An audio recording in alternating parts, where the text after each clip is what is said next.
Bienvenue tout le monde, bienvenue sur le balado Simplement Matrescence, donc un balado sur lequel on a des invités, des professionnels, mais aussi des témoignages pour parler de santé mentale, parentale et périnatale.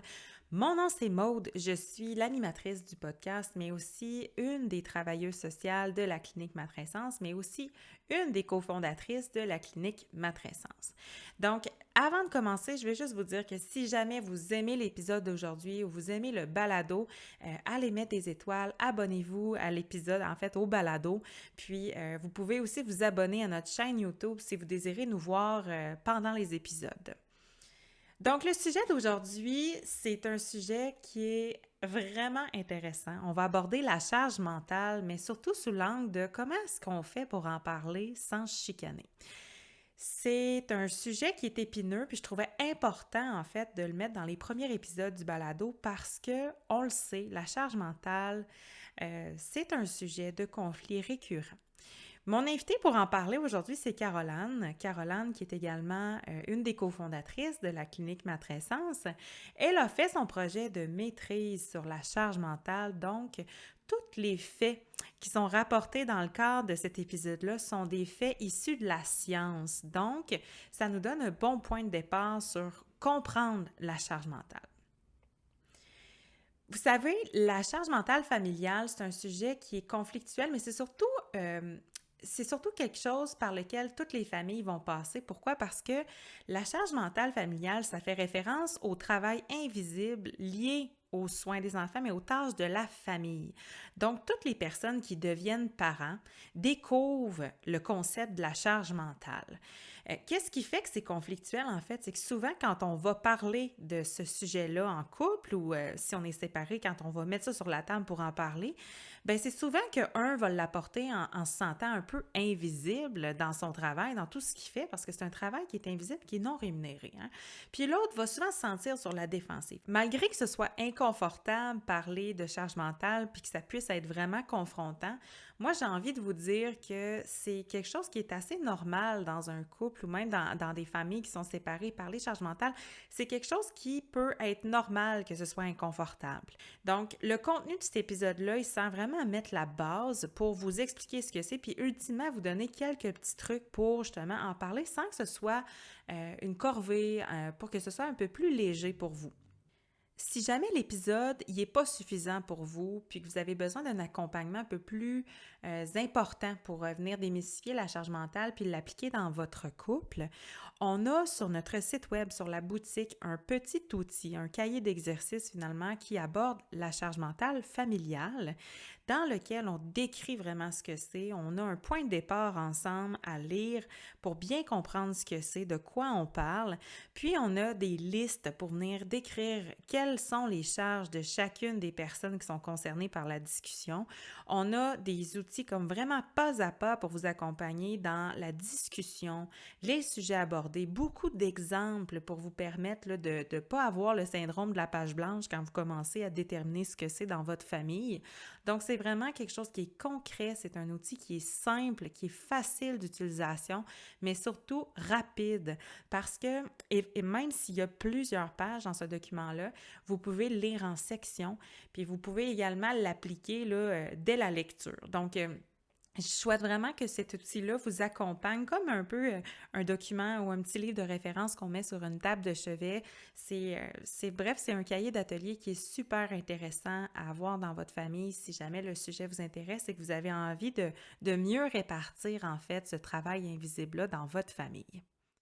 Pour vous le procurer, c'est simple, vous pouvez vous rendre au www.cliniquematrescence.ca dans la section charge mentale.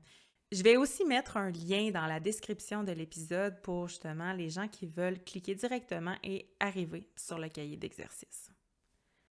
Si jamais vous voulez aller plus loin encore que l'épisode d'aujourd'hui et l'outil sur la charge mentale qui se fait de façon autonome dans vos familles, vous pouvez également prendre un rendez-vous avec une professionnelle de la clinique Matrescence. Donc, dans le cadre des consultations en individuel, mais surtout de couple, on accompagne beaucoup de parents dans la répartition de la charge mentale familiale, tout ça dans un contexte neutre, sécuritaire, où on prend le temps d'en discuter ensemble.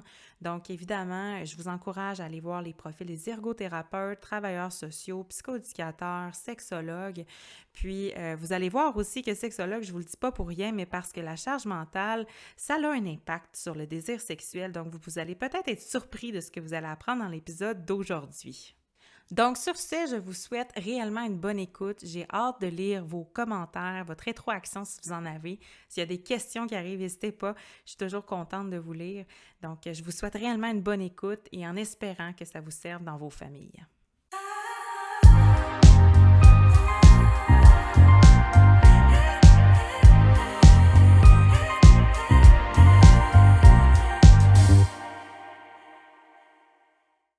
Salut Caroline, comment ça va? Allô, ça va bien et toi? Ça va bien. Aujourd'hui, je suis quand même fébrile parce qu'on aborde un sujet, je pense, qui est tellement récurrent dans la plupart de nos suivis. Puis, j'ai vraiment hâte. J'ai vraiment hâte d'en jaser parce que là, on a du stock. On a vraiment beaucoup de stock. Fait qu'on va rentrer dans le cœur du sujet assez rapidement. Mais avant, je vais vous mettre en contexte. OK? Là, nous, on a fait un sondage sur Instagram il y a quelques semaines. Un petit sondage qui demandait aux gens comment ça se passait dans leur couple quand ils abordaient le sujet de la charge mentale. Les résultats, ils sont, dans le sens qu'ils sont assez équivoques, là. Tu sais, la plupart des répondantes, je sais que c'est pas scientifique, là, mais on a eu beaucoup de réponses, puis la plupart des répondantes ont spécifié que quand ils abordaient ça dans leur couple, c'était très tendu. Fait que, tu sais, on parle d'un 67% de nos répondantes qui ont indiqué que c'était tendu, un 10% qui n'en parlait pas du tout, puis seulement un 23% qui disait que les gens s'en parlaient de façon aisée, puis qu'ils s'ajustaient assez facilement. Fait que là, moi, je trouve juste que ça démontre un peu ce qu'on voit aussi cliniquement dans nos suivis individuels et de couple. Caro, tu sais, c'est que parler de charge mentale, c'est difficile. Puis je pense que cet épisode-là, on le fait en fait pour toutes les personnes, c'est-à-dire que vous soyez un conjoint, une conjointe, c'est-à-dire ou séparés même, mais on parle en fait de charge mentale familiale, puis c'est un épisode qui s'adresse à tout le monde. Fait qu'on veut que vous ressortiez de cet épisode-là, justement en ayant des moyens concrets, puis en comprenant mieux ce que c'est. Qu'est-ce que t'en penses? Oui, définitivement. Fait que tu sais, je pense que pour commencer, pour qu'on ait toute la même définition, Caro, c'est quoi la charge mentale? C'est la grande question, c'est quoi la charge mentale? Mhm. Parce que c'est pas simple à répondre comme question parce que beaucoup de définitions sont proposées de c'est quoi la charge mentale. Moi, ça a été mon sujet d'étude de maîtrise parce que justement, je voulais savoir c'était quoi la charge mentale. Mhm. Et la charge mentale, c'est... il y a l'aspect de la charge cognitive, donc de penser à l'action. Il y a l'action concrète, donc de faire l'action ou le soin, et il y a la charge émotionnelle autour de l'action.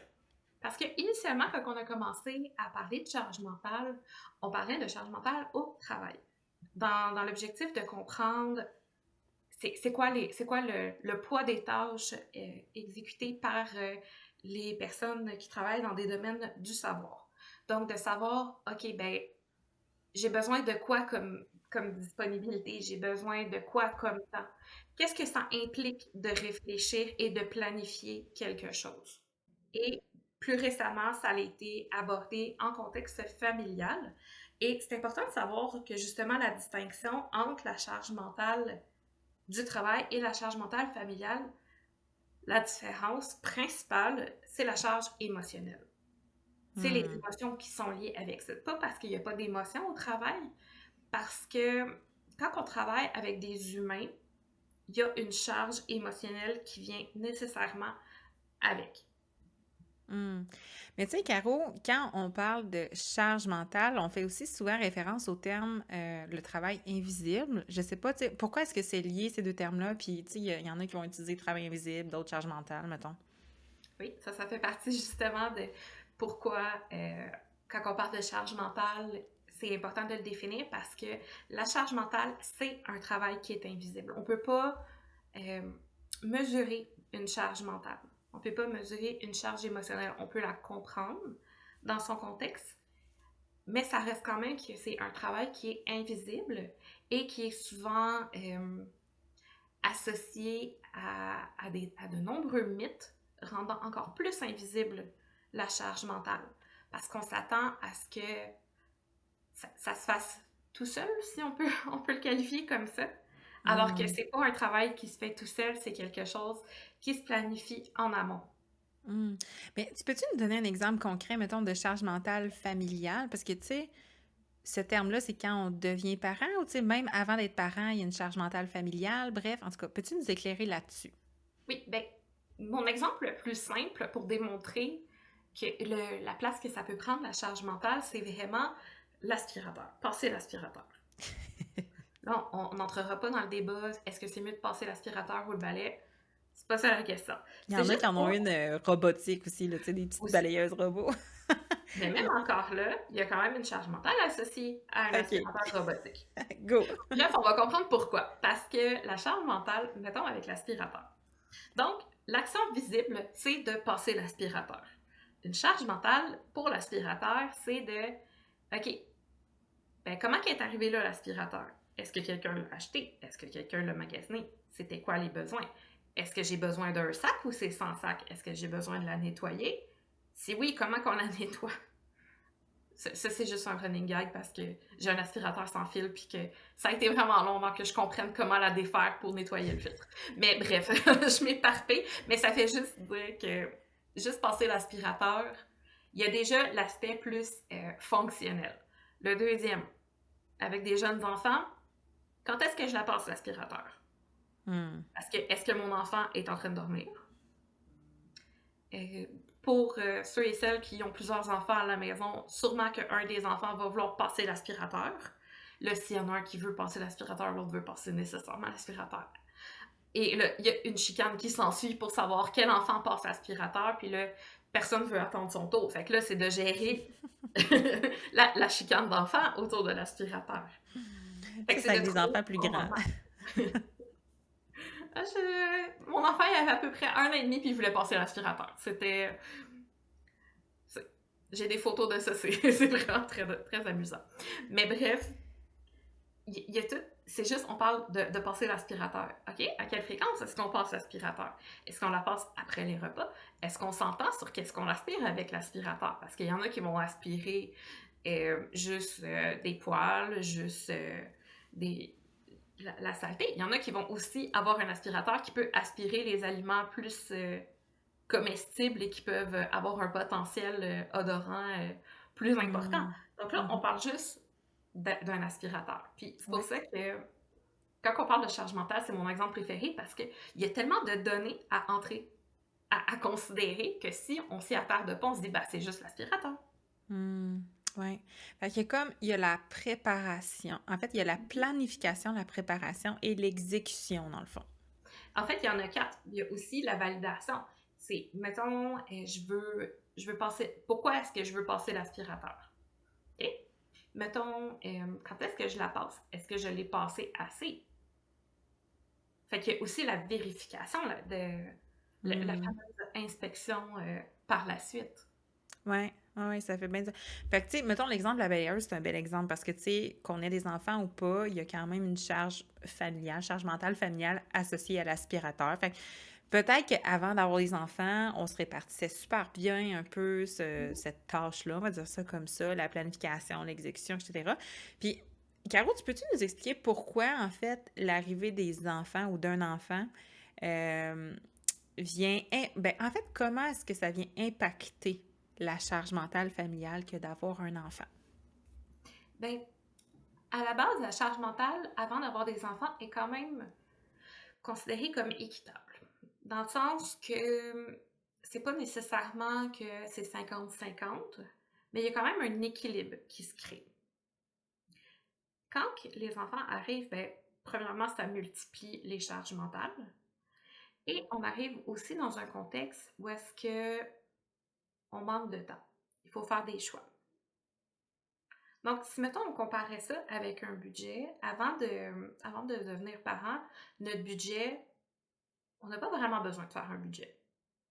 Fait que nos dépenses, on n'a pas vraiment besoin de se concentrer sur la répartition des dépenses. En devenant parent, là, OK, ben là, j'ai pas le choix de faire un budget et j'ai pas le choix de faire des choix parce que j'ai encore plus de dépenses. Donc, la différence, c'est vraiment l'ajout et la réduction de ressources. Ouais, c'est un bel exemple. Je vous conseille quand même de faire un budget avant, si vous avez l'occasion, par contre. Mais c'est un bel exemple. OK. Fait que, tu sais, l'arrivée d'un enfant, c'est que ça ajoute beaucoup, beaucoup de tâches, beaucoup d'implications, mais avec une énergie qui est soit similaire ou peut-être même parfois un peu moins importante qu'avant d'avoir des enfants. Fait que, tu sais, c'est différent dans chaque famille, mais quand même, c'est un enjeu là, de ressources, comme tu viens de mentionner, là. Oui, exactement. Est-ce que Est-ce que la charge mentale, comment je dirais ça? Est-ce que c'est porté par les femmes ou par les hommes ou, tu sais, par... Tu sais, c'est quoi les données? Qu'est-ce que la science dit par rapport à ça? Bien, la première chose à savoir, c'est que tout le monde a une charge mentale. Donc, de dire que est-ce que les femmes sont les seules porteuses d'une charge mentale, ça serait faux. Les hommes ont une charge mentale. Tout le Mm. monde a une charge mentale. Mhm. Pourquoi est-ce qu'on parle souvent de la charge mentale des femmes? C'est parce que justement, il y a beaucoup de mythes associés justement à tout ce qui est instinct maternel et au travail invisible qui était effectué par les mères. Ce qui est arrivé, c'est que dans les dernières décennies, les femmes ont intégré le marché du travail. Si ma mémoire est bonne, c'était dans les années 70, à peu près 34% des femmes étaient en situation d'emploi et les dernières données indiquaient environ 77%. Donc, il y a quand même ce facteur majeur-là que, en étant à la maison, on n'entrera pas dans le débat, est-ce que être maman à la maison ou papa à la maison, c'est un travail à part entière? Parce que d'un point de vue charge mentale, oui, c'est un travail à part entière. Là, il y a la question de la rémunération, mais on n'entrera pas là-dedans. Donc, on a déjà un travail à part entière en étant à la maison qui est invisible et pas nécessairement reconnu non plus. Et là, on ajoute un travail rémunéré par-dessus tout ça. Donc là, on entre dans le vif du sujet de la conciliation travail-famille. Donc, on a un travail à la maison et on a un travail rémunéré. Donc là, ben, on n'a pas assez de temps pour faire les deux. Sauf que vu que l'habitude de, justement, que ça soit la mère qui s'occupe de ce travail invisible-là et qu'il ne soit pas reconnu, fait en sorte que on prend pour acquis que ça va se faire, mais il y a quelqu'un qui le fait. C'est pas, ça arrive pas par magie. Mais j'aimais ça, tu sais, là, ça, c'est une discussion qu'on a eue en dehors de l'épisode, là, fait que, tu sais, je le ramène dans le contexte du balado, mais souvent, on discute que la charge mentale, il y a quelque chose d'invisible, tu sais, on vient d'en parler, mais que si c'est pas exécuté, si c'est pas fait, ce travail invisible-là, ça affecte vraiment le fonctionnement de tout le reste. Fait que c'est ça qui est difficile, c'est que c'est pas rémunéré, mais ça a une importance quand même vraiment majeure dans le fonctionnement. Oui. Fait que tu sais, c'est ce que tu viens de décrire, en tout cas, ça me fait penser à ça, là. Et justement, même quand on regardait, j'ai regardé les données juste avant l'épisode de podcast parce que je voulais être sûre de donner les bonnes informations et les bonnes statistiques. Même à l'époque où est-ce que les, la majorité des mères étaient mamans à la maison, les pères avaient quand même une charge mentale et s'impliquaient dans la maison. Donc, des fois, on a tendance à avoir la vision du pourvoyeur qui faisait absolument rien à la maison, mais c'est pas ce que les données indiquent. Les pères ont, pour la plupart, toujours été présents. C'est juste que la charge de travail invisible n'était pas la même.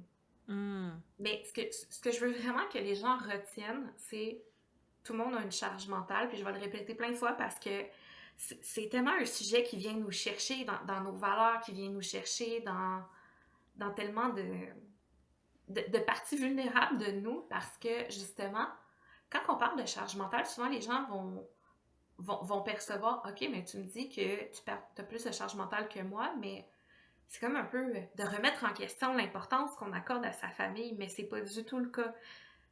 Puis c'est vraiment dans une façon de l'apporter, puis de dire, OK, ben, on voit pas nécessairement les charges de l'un et de l'autre. Alors quand on arrive, OK, ben moi j'ai plus de charges que toi, ça arrive un peu comme une confrontation, mais l'objectif, c'est pas d'être dans une confrontation, c'est vraiment de faire, OK, voici tout ce que je fais, toi, qu'est-ce que tu fais, comment est-ce qu'on peut travailler ensemble dans la même direction? Ah, c'est Puis c'est clair. vraiment ça le mot-clé, c'est on veut travailler dans la même direction parce qu'on fait partie de la même famille, qu'on a les mêmes enfants, puis qu'on veut aller ensemble dans la même direction. Mais des fois, de justement réussir à trouver comment regarder dans la même direction sans tomber en compétition, ça peut justement être là où est-ce qu'il y a l'inconfort qui survient parce que, OK, ben j'essaie d'en parler, puis là, ça crée un conflit. J'ai pas envie de créer un conflit. Je sais pas quoi faire, alors je vais juste éviter d'en parler. Mais tu sais, c'est un peu ce que les résultats de sondage nous disaient, là. Tu sais, c'est que je pense qu'il y a personne qui aime se chicaner par rapport à ça. Puis je pense que c'est tu sais, c'est ça. Fait que, tu sais, si personne aime ça, ben c'est autant pas le fun pour la personne qui amène le sujet dans les discussions de couple parce qu'on a de l'air d'attaquer ou on veut pas blesser l'autre ou on veut pas avoir de l'air de se plaindre. Puis l'autre qui reçoit cette information-là, c'est pas le fun non plus de se sentir soit sur la défensive ou de sentir qu'on n'est pas reconnu dans ce qu'on fait. Fait que peu importe qui porte la charge mentale, je pense qu'en ce moment, personne aime avoir cette discussion-là parce que ça parle d'un travail invisible, on a de la difficulté à se sentir reconnu dans ce qu'on fait. Fait que bref, l'objectif de l'épisode, c'est vraiment de vous permettre justement un point commun pour démarrer cette discussion-là pour que ce soit plus serein et constructif. Fait que tu sais, c'est vraiment ça. Fait que qu'est-ce que t'en dis si on commençait peut-être par des mythes, justement, et même, puis tu sais, comme, c'est ça, des mythes, des malentendus à déconstruire. Fait qu'on va faire ça ensemble, ça va être, ça va être super le fun. Quelque chose qu'on entend souvent, justement, dans le cadre de nos consultations ou quand on est avec des parents, c'est la fameuse phrase il ou elle m'aide. Fait que je peux pas vraiment y en demander plus. Tu sais, c'est déjà quelqu'un d'impliqué. Qu'est-ce que tu répondrais à ça? Oui, celle-là, c'est celle que j'entends le plus souvent parce que, justement, oui, mais il m'aide. Mais comme j'ai dit un peu plus tôt, la charge mentale, il y a une partie visible, mais il y a surtout une partie invisible. Donc, souvent, il m'aide, ben ça, c'est l'action, c'est la partie visible. Puis, on peut faire l'exemple avec un gestionnaire de projet ou un boss. Le patron, le boss, la gestionnaire, peu importe, t'attribues une tâche à faire parce que justement, ces tâches-là ont été scindées par volet. Donc, de dire, OK, ben j'ai exécuté cette tâche-là, est-ce que ça veut dire que j'apporte l'entièreté de la charge mentale de l'entreprise? Mm-mm. Non, parce que justement, ce travail-là, d'avoir pensé, d'avoir dit, OK, ben voici la date limite, voici tes ressources, voici où est-ce que tu peux aller demander, ça, c'est tout le travail de la charge mentale. Donc, le fait de réaliser l'action ne veut pas dire que la charge mentale a été portée par une seule personne, au même titre que l'aspirateur. Si, mettons, je dis euh, à mon conjoint, va passer l'aspirateur, ben oui, il a passé l'aspirateur, il m'a aidé, mais est-ce qu'il a porté la charge mentale?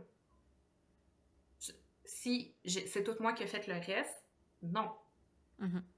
Puis ça vient justement de là, le terme aider, ben, dans une relation, on veut pas se sentir comme étant le gestionnaire de l'autre personne.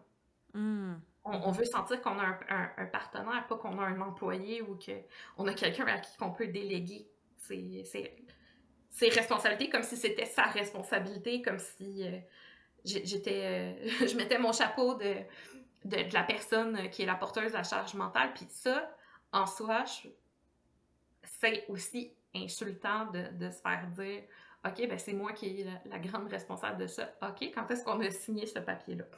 Mhm.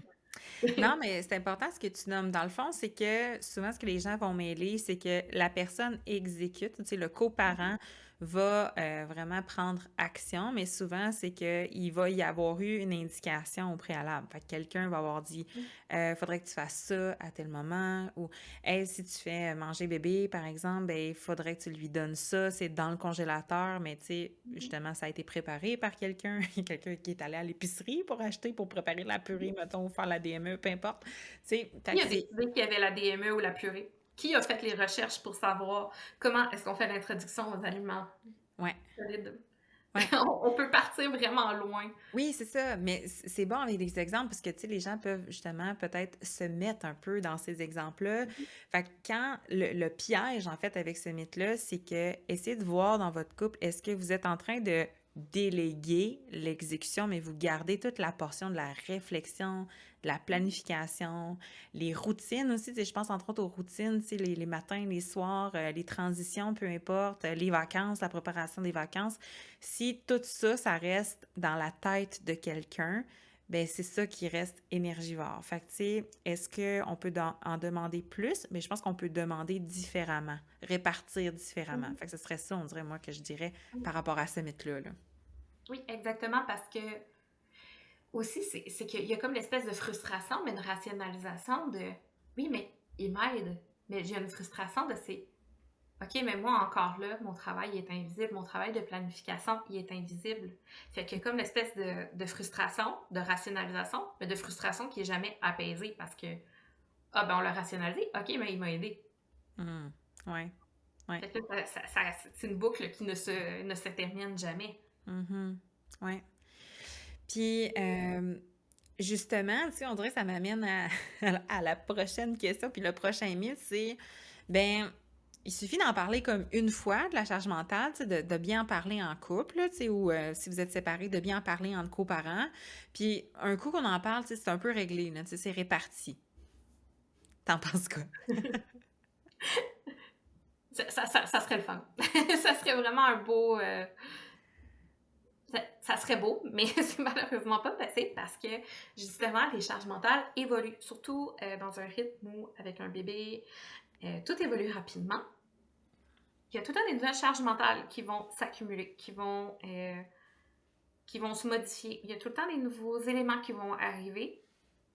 Et de toute façon, il y a tellement de charges mentales différentes que c'est impossible de se dire, OK, ben, on en parle une fois pour toutes, on se prend une journée de congé puis on en parle. Ça Ouais. serait plus des rencontres d'équipe. Hmm. Mettons au moins une fois par mois ou minimalement une fois par mois pour justement, OK, mais comment ça va? Comment ça va? Est-ce qu'il y a des choses qu'on doit réajuster? Est-ce qu'il y a des choses qu'on n'a pas pensées? Est-ce qu'il y a des choses qui sont... Est-ce qu'on a reçu un message de la garderie? Ouais. Puis tu sais, là, on parle beaucoup aussi après les enfants parce que c'est un peu comme ça qu'on a commencé l'épisode, mais tu sais, même avant la grossesse, il y a quand même une charge mentale qui peut être là. Tu sais, je pense à toutes les gens qui traversent des parcours en fertilité, puis tu sais, comme la grossesse aussi, tu sais, toute la planification de on a besoin de quoi, comment est-ce qu'on se prépare, tu sais, de toute la création de son réseau de soutien, les ressources, etc. Ça aussi, c'est une charge mentale. Puis ça, c'est pas rare aussi qu'on voit un débalancement déjà à ce moment-là. Fait que, tu sais, je trouve ça bien quand tu dis, ah, c'est comme des rencontres d'équipe, là. On Mhm. devrait une fois de temps en temps s'arrêter puis se demander, ben comment ça va, comment ça se passe, puis d'avoir cette discussion-là ouverte, mais aussi de s'assurer aussi de rééquilibrer selon l'énergie de chacun. Je sais pas, tu sais, Oui. comme il y a des moments où des fois c'est débalancé puis ça peut être normal. Oui. Oui, définitivement. Puis je parle beaucoup de quand les gens sont devenus parents, tout simplement parce que moi, c'est plus ça que j'ai étudié. C'est pas parce qu'il n'y a pas de. Je suis contente que tu apportes le sujet parce que justement, Mhm. j'en parle pas beaucoup en prénatal parce que c'est pas quelque chose que j'ai beaucoup étudié. Mais oui, c'est vraiment quelque chose qui est présent dès le projet de grossesse, en fait, que ça va commencer. Parce que justement, ben, OK, ben qu'est-ce que je dois prendre comme supplément si je veux devenir enceinte? Juste Mhm. avec la contraception aussi. OK, j'arrête la contraception. Combien de temps est-ce que ça va prendre avant que ma fertilité revienne? Puis déjà là, ça part de ce moment-là. OK, ben je pense que je suis enceinte. OK, où est-ce que j'achète un test de grossesse? Quand est-ce que Mhm. je fais un test de grossesse? Là, je vous pose la question, les hommes, à partir de quand est-ce qu'on peut faire un test de grossesse? Mhm. Quand est-ce qu'on prend un rendez-vous chez le médecin? Est-ce qu'il faut s'inscrire à la place 05 quand on voit le petit plus apparaître sur le test de grossesse? Oui, oui, oui et oui. Pour répondre rapidement à cette question-là, oui. À combien de semaines environ est-ce qu'on fait l'échographie? Bref, L'écho c'est prénatal. toutes les charges mentales qui sont de la grossesse. Puis je pense même pas d'expérience de tous les couples à qui j'ai parlé et j'ai accompagné. Je pense pas qu'il y a un homme qui se dit ah, mais moi je veux que ça soit ma blonde qui s'en occupe parce que c'est une femme ou pour être comme comment je pourrais dire ça. Je pense pas qu'il y a une intention de ne pas être soutenant. Je pense que c'est une période de transition où est-ce qu'il y a tellement d'attention qui est centrée sur la future maman que l'espèce d'inconfort de je me sens pas nécessairement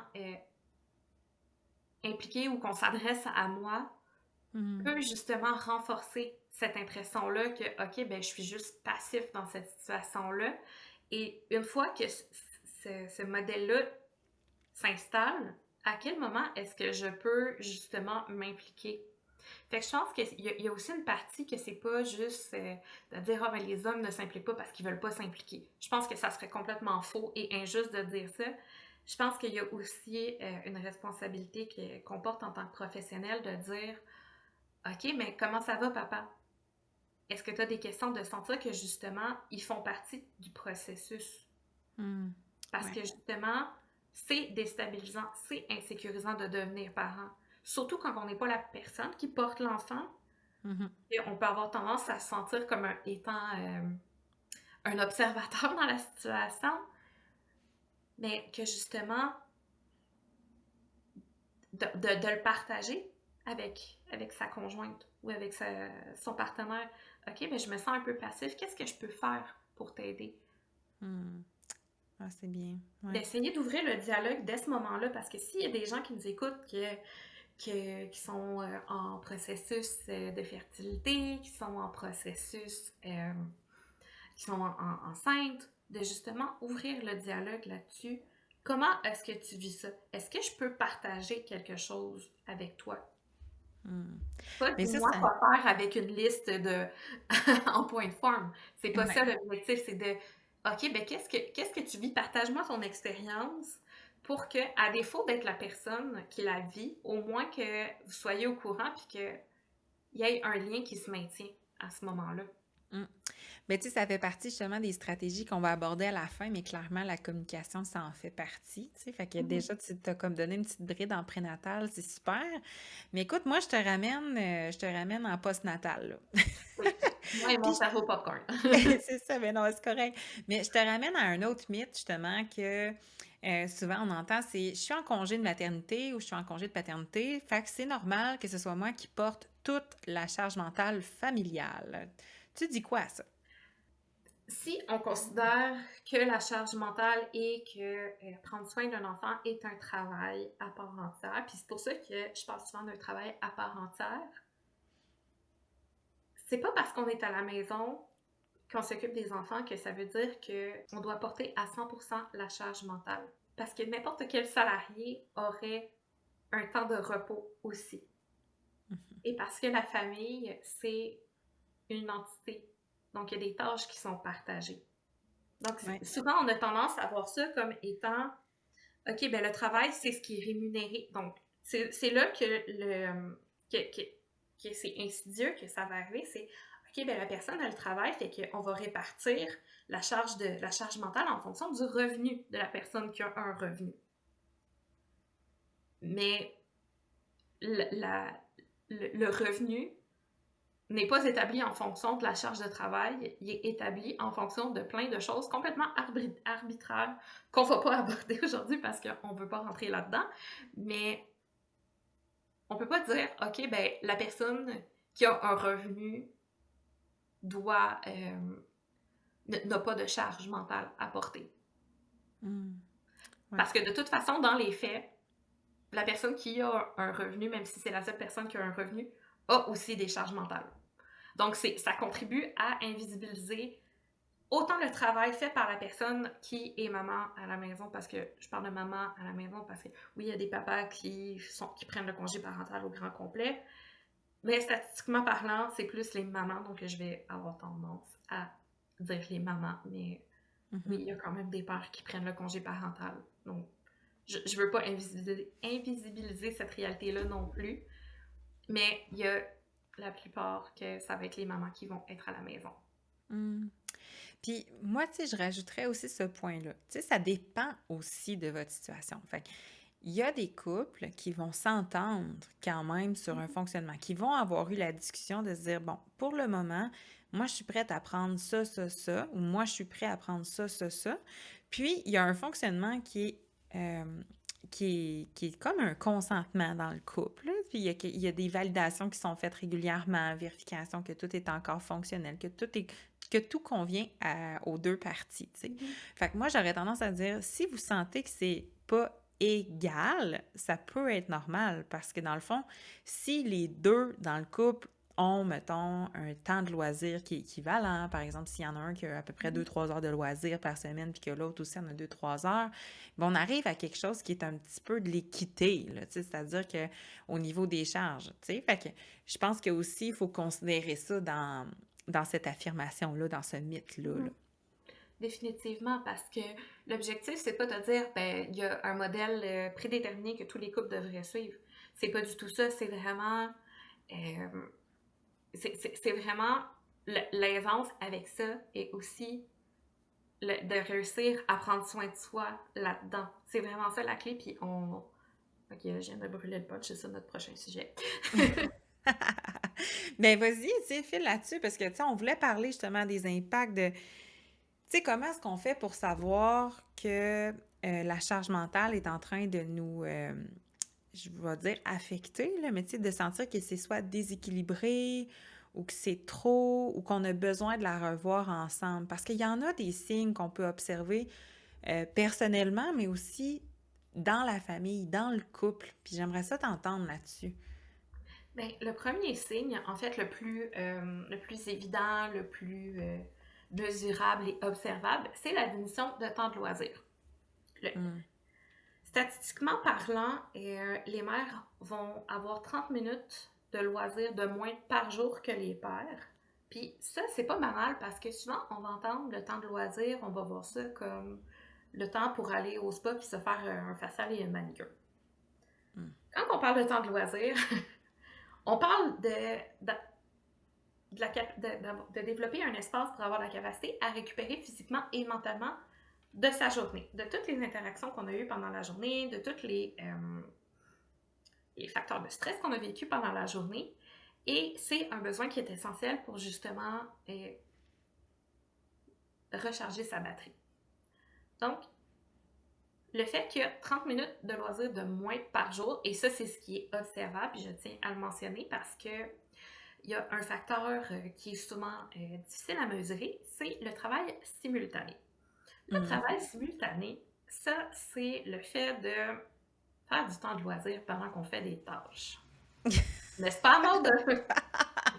Non, mais tu sais, je pense à plein de choses, genre plier du linge, écouter un podcast. Là, si vous nous écoutez, vous êtes peut-être même en train de faire un loisir et de nous écouter, mais de faire une tâche. Comme, il y en a qui prennent des marches, qui nous écoutent, il y en a qui font la vaisselle, il y en a qui plient du linge. Comme, clairement, comme, c'est un exemple concret là. C'est ça. Est-ce que ça remplit? Est-ce que ça a une fonction? Parce que, mettons, écouter un podcast en pliant du linge, c'est pas un temps de loisir. C'est correct d'écouter un podcast pendant qu'on plie du linge. Mais on peut pas considérer que c'est un temps de loisir parce que c'est du travail simultané. C'est quelque chose que je dois faire, pas quelque chose qui m'aide à récupérer physiquement et mentalement. Puis, j'en viens aussi avec une charge mentale, c'est pas nécessairement désagréable. OK. Parce qu'une charge mentale, ça se peut que vous trouviez ça le fun à faire, mais ça reste quand même que c'est un travail. Au même titre que moi, j'aime mon travail. J'aime vraiment sincèrement mon travail. Mais ça reste quand même un travail. Ça nécessite quand même des capacités pour réaliser mon travail, même si je l'aime. Une chance que je l'aime. Mais ça reste quand même un travail. Fait que le Qu'est-ce premier... que tu veux dire avec la charge mentale familiale, mettons, comme ça peut être le fun de plier du linge pour certaines personnes, mettons, c'est ça que tu veux dire? Oui, moi je confie, j'adore plier du linge. Tu viendras chez nous! OK. Fait qu'il y a des gens qui vont ressentir, c'est ça, comme un temps de loisir en faisant des tâches ménagères, mais ça peut pas être considéré comme un loisir parce que ça doit être fait, dans le fond. Exactement. Est-ce que ça Hmm. permet de reposer? Est-ce que ça a l'équivalent de recharger sa batterie? C'est vraiment de mesurer, est-ce que ça recharge ma batterie? Mhm. Est-ce que ça me permet de justement me sentir plus énergisée après? Est-ce que ça me permet de me sentir plus apaisée après? Mhm.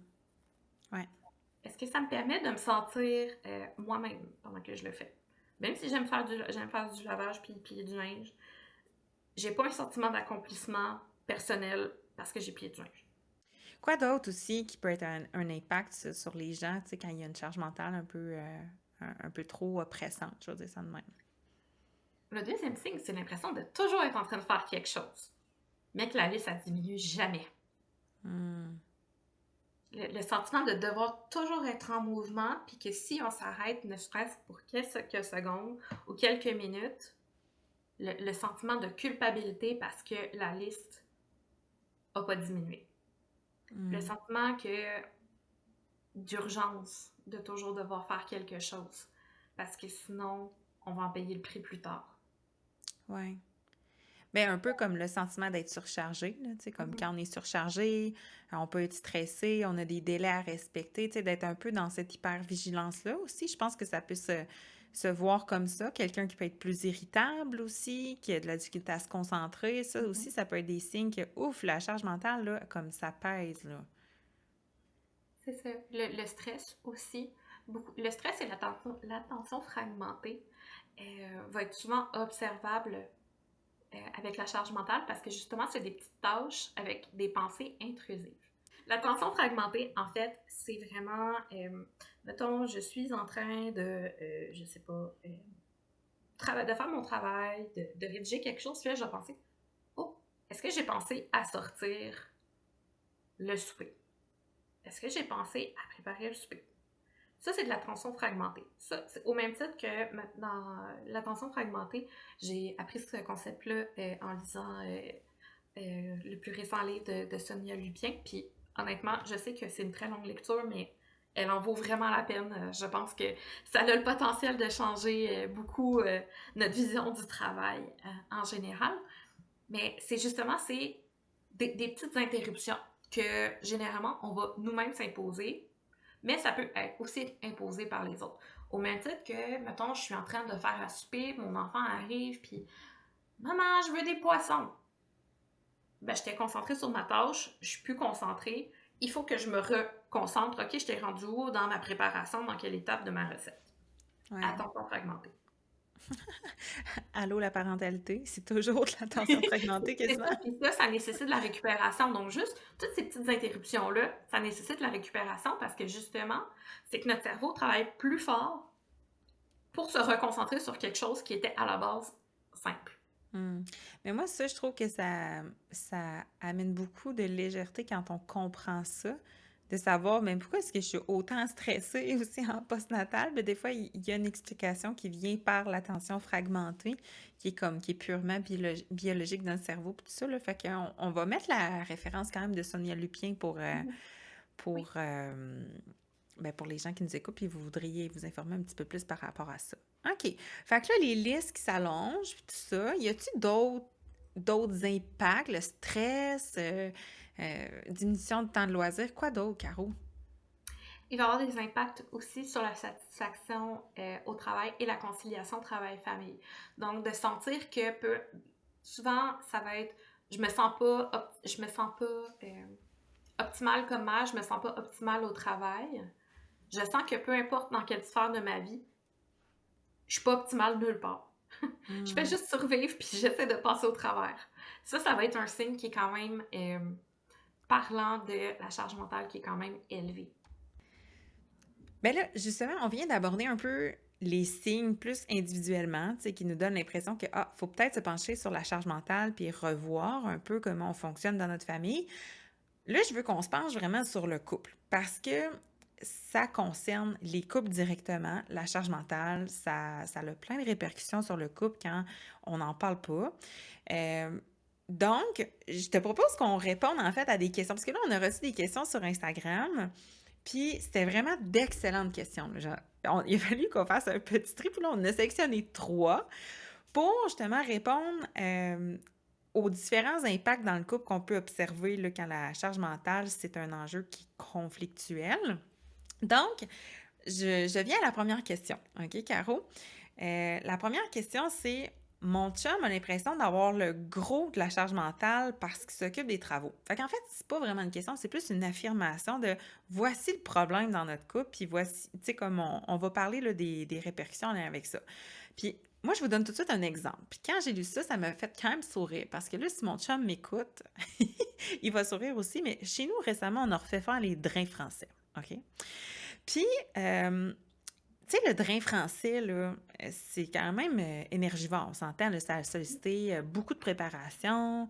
On les a fait nous-mêmes. Fait que là, ça a demandé ce qu'on loue de l'équipement, etc. Puis là, je dis, oh, mais c'est tout pas moi qui ai fait ça. Là. Ça, je le donne à mon chum. Fait que là, on a refait ça, tout ça. Puis là, maintenant, en date d'aujourd'hui, maintenant que c'est fait, quand les gens viennent chez nous, tu sais, soit notre famille ou, tu sais, soit les amis, tu sais, hey, ouais, t'as refait tes drains français. Fait que là, il y a comme une discussion autour du drain français, comme quoi ça a été complété, puis tu sais, puis c'était un gros travail. Mais il y a personne qui va dire, hey, Maude, c'est vrai, toi, là, pendant que ton chum, il faisait les drains français, là, euh, ben, tu t'es vraiment occupé que les enfants sont en sécurité, qu'ils mangent pas de vis, qu'ils tombent pas dans un trou, tu t'es assuré de faire à manger à tout le monde. Hey, c'est vraiment, là, tu sais, dans le sens que la reconnaissance est quand même différente. Par contre, si j'avais pas fait ça, ça aurait été difficile de faire des drains français avec les enfants. Fait, en tout cas, c'est juste que ça m'a vraiment fait sourire cet exemple-là. Fait que là, je me suis dit, hey, mais quel bel exemple, quelle bonne situation pour justement parler des charges mentales de chacun des partenaires, OK? Fait Mhm. que toi, tu penses quoi de ça, Caro? Ben, ça démontre vraiment l'invisibilité de la charge mentale quotidienne. Parce que, oui, effectivement, dans la plupart des couples hétérosexuels, ça va être papa qui va prendre en charge les travaux. Mais il y a aussi le fait que ça sort du quotidien. Puis c'est plus visible. OK, j'avoue qu'un drain français, c'est pas tant visible, mais reste que il n'y a pas de récurrence. C'est quelque chose qu'on peut cocher sur notre checklist. Ouais. Donc, c'est quelque chose qui est visible et qui ne va pas revenir. Fait que c'est plus quelque chose qu'on va souligner.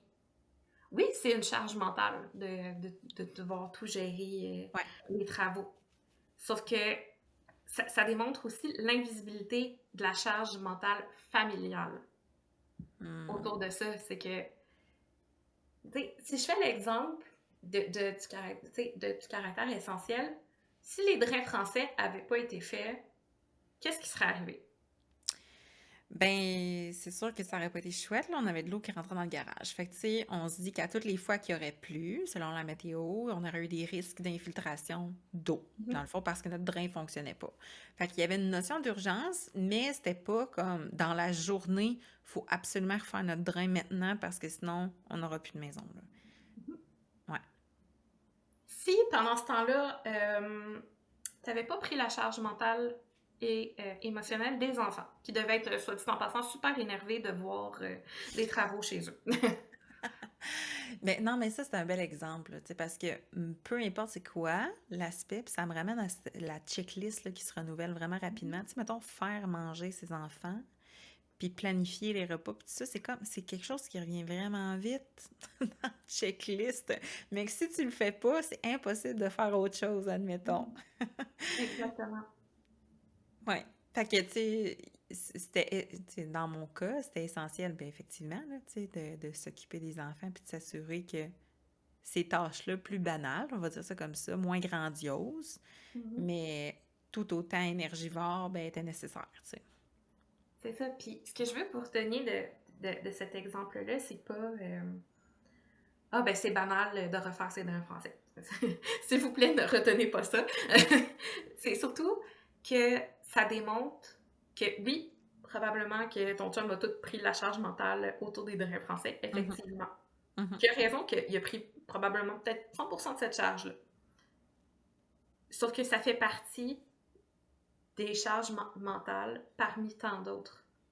C'est pas de dire ah j'en fais plus que toi, puis c'est souvent ça le piège, c'est de dire regarde moi j'en fais plus que toi, puis de se comparer. L'objectif c'est pas de se comparer. L'objectif c'est de voir ce que l'autre fait, de reconnaître le travail que l'autre fait, de reconnaître l'importance du travail que l'autre fait.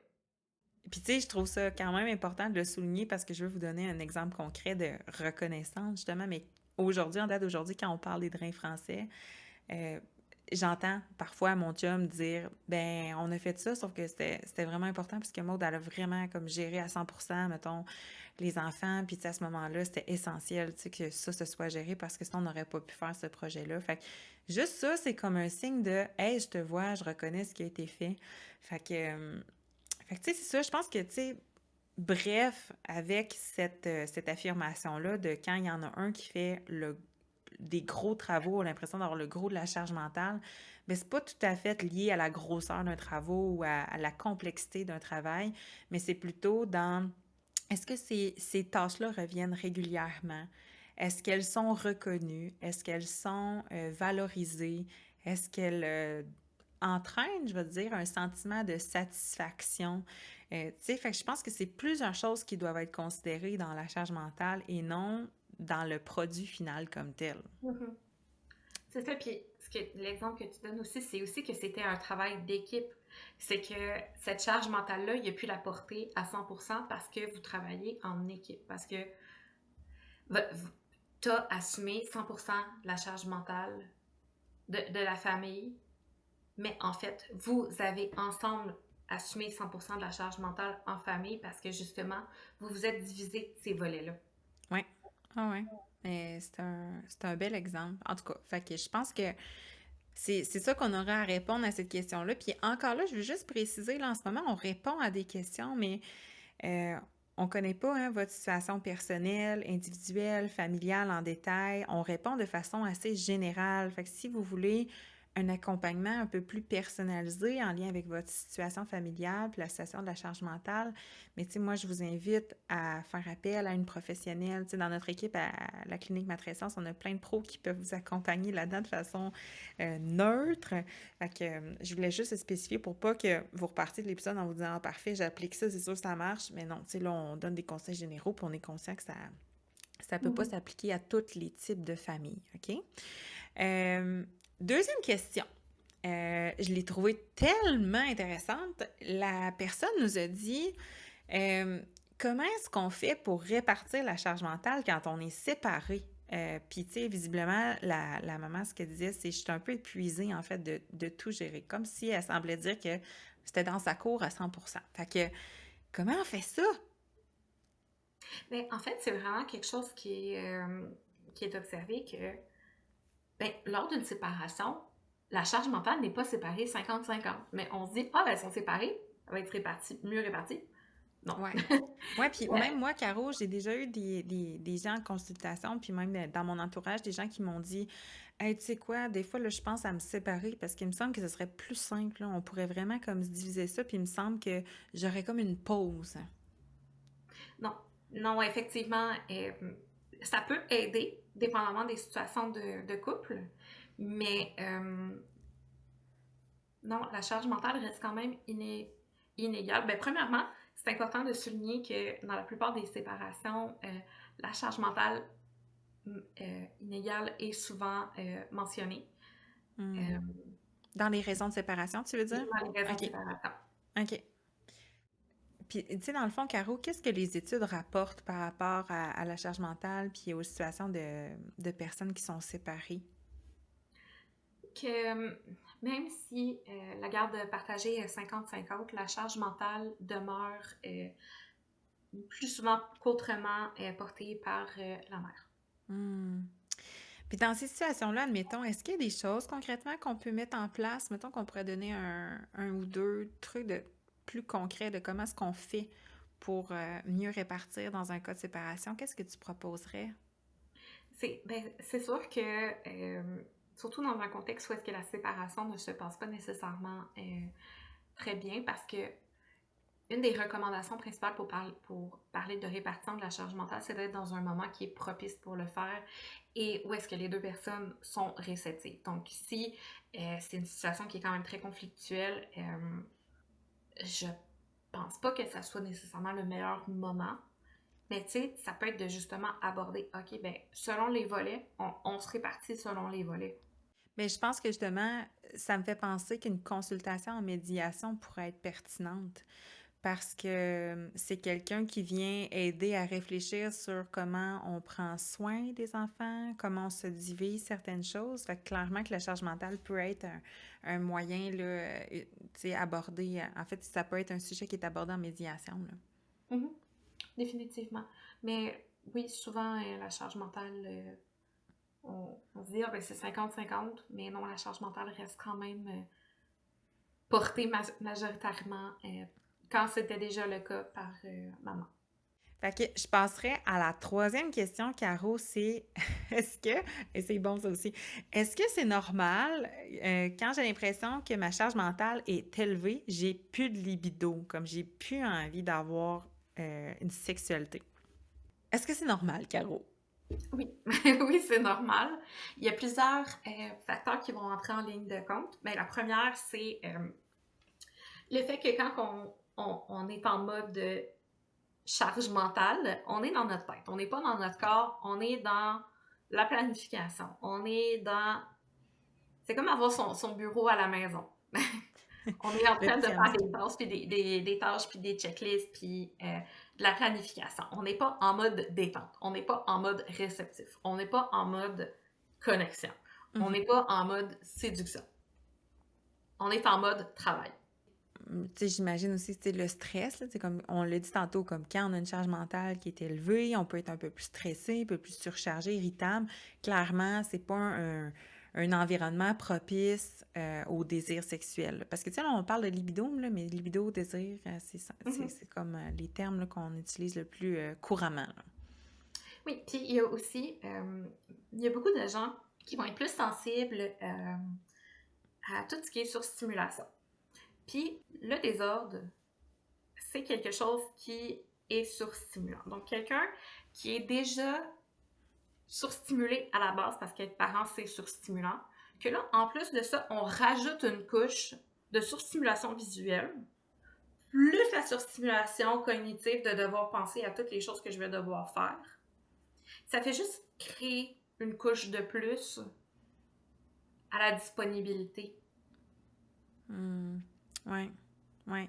Puis tu sais, quand on parle de surstimulation aussi, d'ailleurs, il va y avoir un épisode là-dessus, spécifiquement là, avec Audrey, l'ergothérapeute là, à la clinique Matrescence, mais le fait de se faire toucher, le fait aussi d'avoir entendu maman, maman, maman, maman, maman, vraiment souvent, tu sais, dans la soirée, tout ça, c'est des facteurs qui peuvent comme activer un peu là, notre système, puis ce qui fait en sorte qu'on on n'est pas nécessairement disponible là, après. Fait que, mais là, tu sais, Caro, moi, j'ai une autre question tu sais, par rapport à la sexualité, c'est que je me dis, bon, OK, parfait.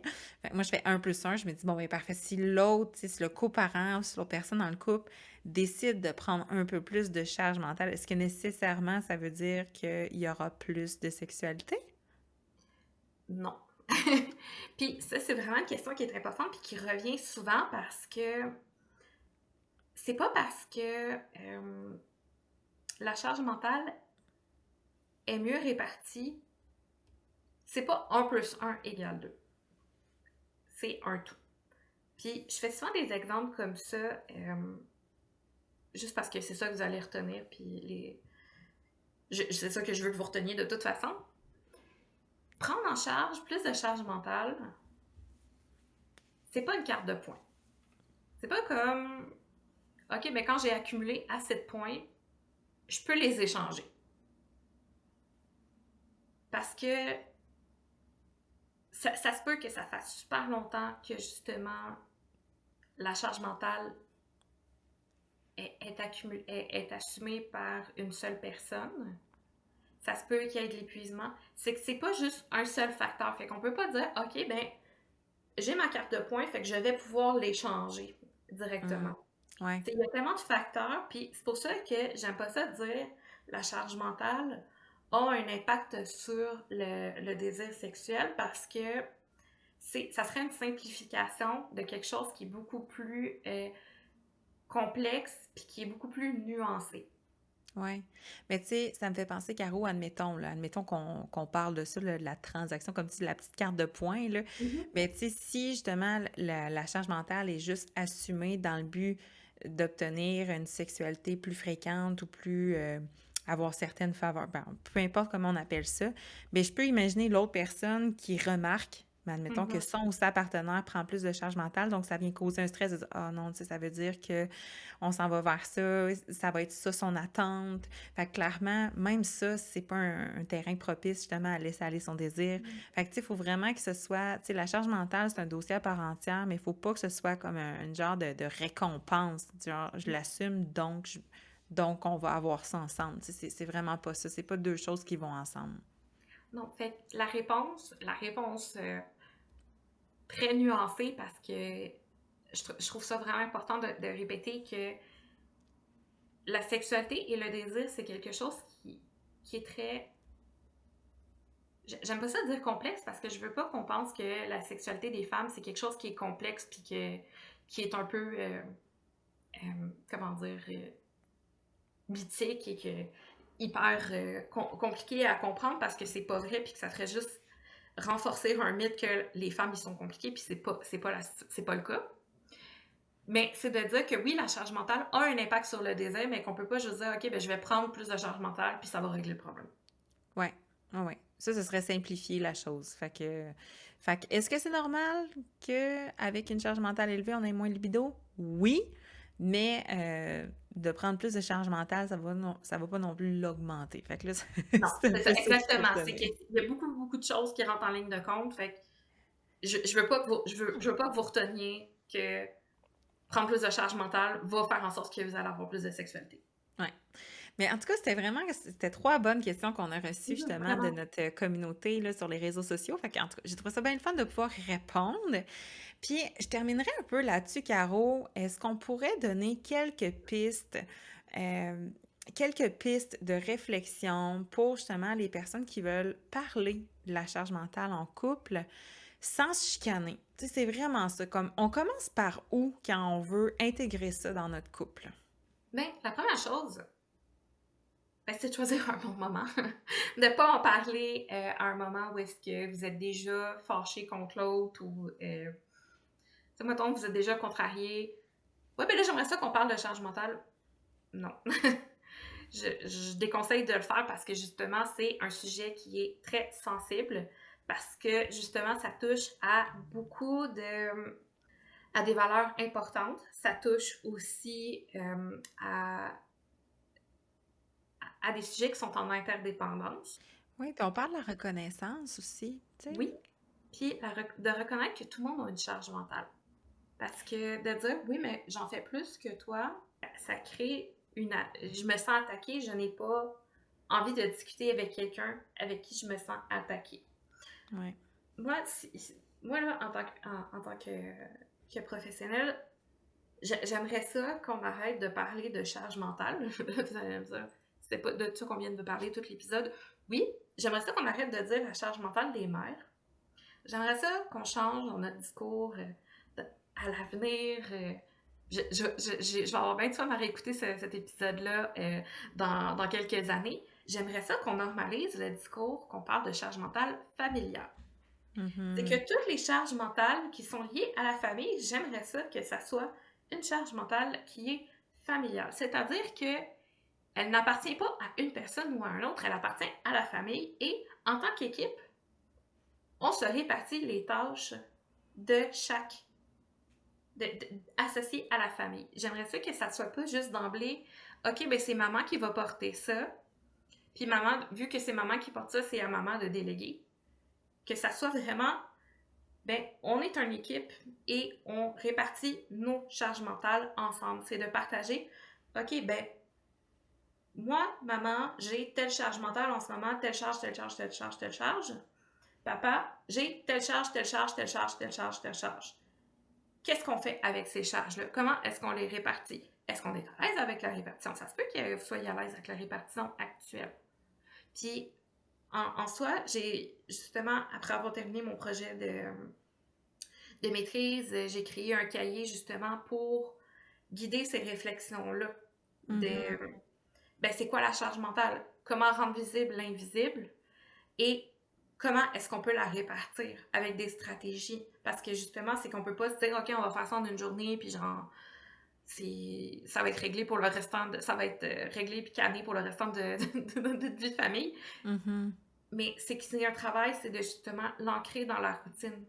Mais j'aime vraiment ça, tes pistes de réflexion, parce que de un, choisir un moment où on n'est pas en conflit, tu sais, dans le sens que le conflit ne doit pas amener la discussion sur la charge mentale. Tu sais, de choisir vraiment un moment où tout le monde est d'accord pour en parler, de un, ça amène vraiment beaucoup plus une discussion constructive. Puis Mhm. les deux savent que vous allez, tu sais, comme les deux savent que ça va être ça le sujet. Fait que, tu sais, on peut se préparer en conséquence. J'aime vraiment ça aussi que tu dises que c'est dans le but de créer une liste un peu, hein, c'est de s'asseoir ensemble Mhm. puis de définir ces choses-là ensemble. Puis tu sais, souvent on parle, on dénonce un peu cette fameuse liste-là en disant, ben là, tu sais, j'aurais pas à faire une liste pour comme parler de la charge mentale, il me semble que c'est une charge mentale supplémentaire, mais en même temps, c'est comme un point de départ, tu sais, pour faire exister ce qui est tout ce que vous faites. Fait que moi, je trouve ça, en tout cas, je trouve ça vraiment intéressant ce que tu proposes. Puis mais c'est sûr qu'après ça, il y a toute la notion de faut en reparler souvent parce que ben il y a différentes phases. Puis je pense entre autres au retour au travail, hein, souvent celui qui a pris le congé parental, soit la mère ou le père, ben souvent le retour au travail amène encore une bonne redistribution, puis il faut rebrasser un peu les rôles de chacun parce que ça amène beaucoup, beaucoup de changements, puis c'est intense en fait dans un couple. Fait que j'aime quand tu dis faut en reparler. Faut que ce soit une discussion qui soit récurrente.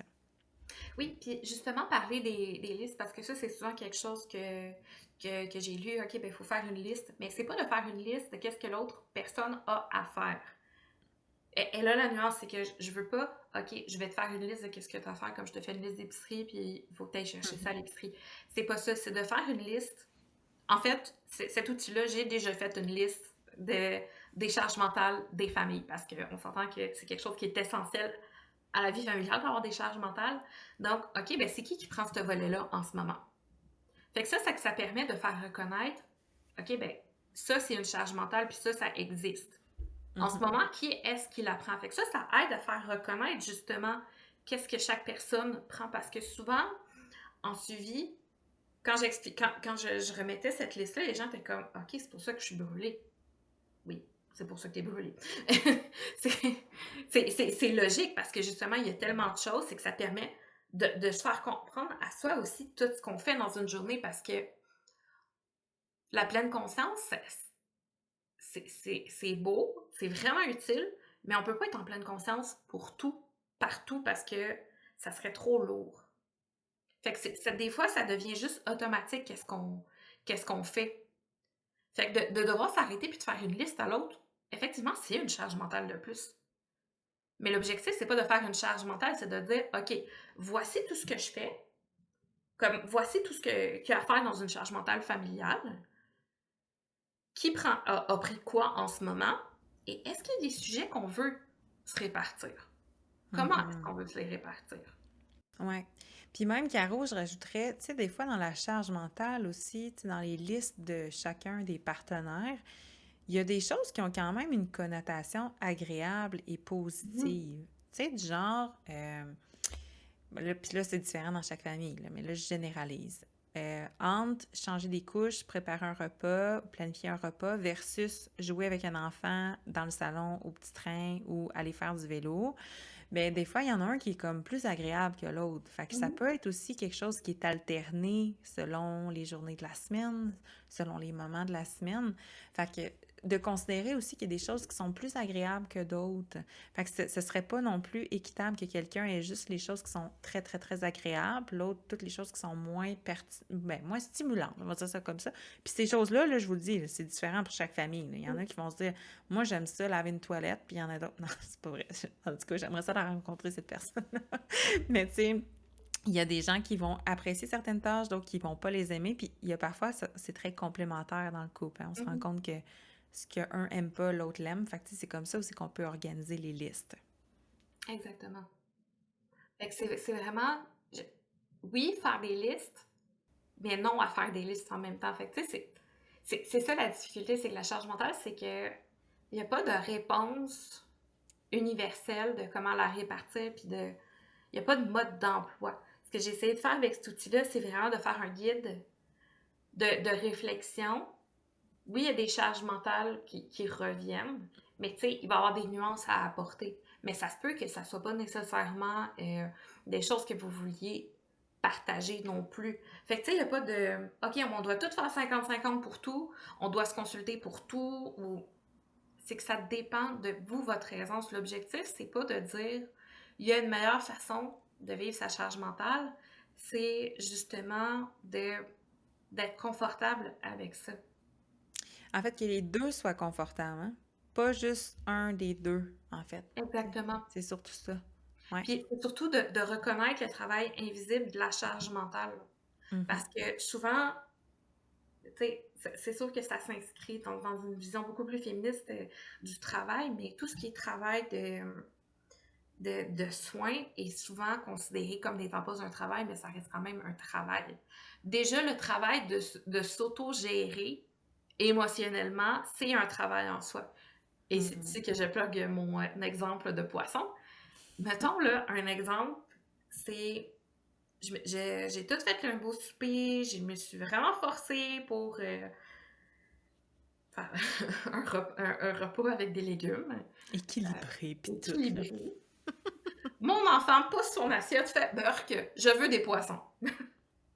Je dois m'auto-gérer pour ne pas juste me fâcher et faire ben si c'est comme ça, je ne vais plus te faire de repas. Ça, c'est l'autogestion. Mais ça, c'est un travail émotionnel à part entière de ne pas juste se fâcher contre son enfant qui a 3-4 ans et qui est dans sa phase normale de néophobie alimentaire et qui veut manger des poissons. Ouais. Mais ça, c'est encore là une charge mentale et émotionnelle de rationaliser. OK, ben moi, en tant que personne qui a étudié les comportements des enfants, je le sais. Mais moi, en tant que personne humaine qui a ma journée dans le corps, qui a pris 1 heure à faire un repas, ben, je suis pas contente. Eh non, c'est clair, c'est clair. Oh mon Dieu. Oui, mais je pense que ça arrive dans tellement de familles, ça. Les poissons. Les poissons, mais le repas qui est refusé aussi, là. Fait que... Pour vrai, Caro, on aurait pu en parler tellement longtemps. Tu sais, je pense qu'on a donné des pistes de réflexion puis de solutions, tu sais, assez fréquemment là, dans l'épisode, à travers les mythes, à travers les questions, puis tout ça. Fait que, mais je te remercie d'avoir été avec moi pour jaser de charge mentale. Mais merci de m'avoir invitée parce que j'aime tellement ça parler de charge mentale, puis je veux vraiment que vous reteniez que j'aimerais ça qu'on normalise de parler de charge mentale familiale. Parce que toutes les familles ont une charge mentale. On peut pas juste dire « OK, ben bye-bye, on n'aura plus de charge mentale, puis on va vivre notre meilleure vie. » C'est pas possible. Mais justement, que ça soit normal, puis de justement, tout le monde a une charge mentale. Oui, c'est un sujet qui peut être... comment je pourrais dire ça? Oui, c'est un sujet qui fait en sorte qu'on peut avoir des conflits, mais tout conflit n'est pas négatif. Un conflit, ça peut être aussi une occasion de faire une mise au point pour justement renégocier des réalités, renégocier à partir des nouveaux éléments qui sont arrivés. C'est pas un signe d'échec. Puis, tu sais, si, mettons, vous abordez le sujet de la charge mentale, puis là, c'était peut-être pas le meilleur moment, mais, tu sais, reparlez-en. Oui.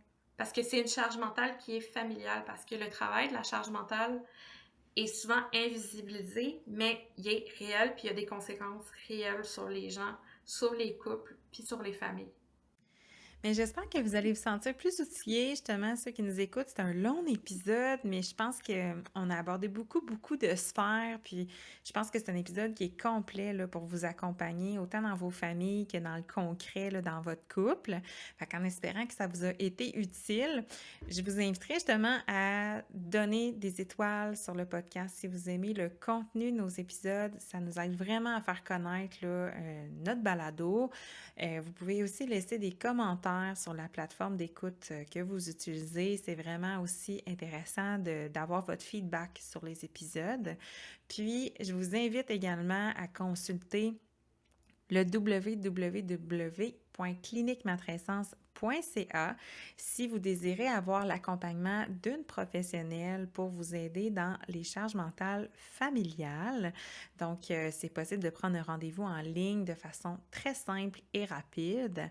Puis, c'est vraiment facilement indiqué là, qui fait des enjeux de charge mentale. Donc, je vous souhaite vraiment un bon retour à la maison, des bonnes discussions. Et puis, on est toujours là si vous avez besoin. Donc, on se revoit dans 2 semaines pour un autre épisode. Bye, Caro! Bye!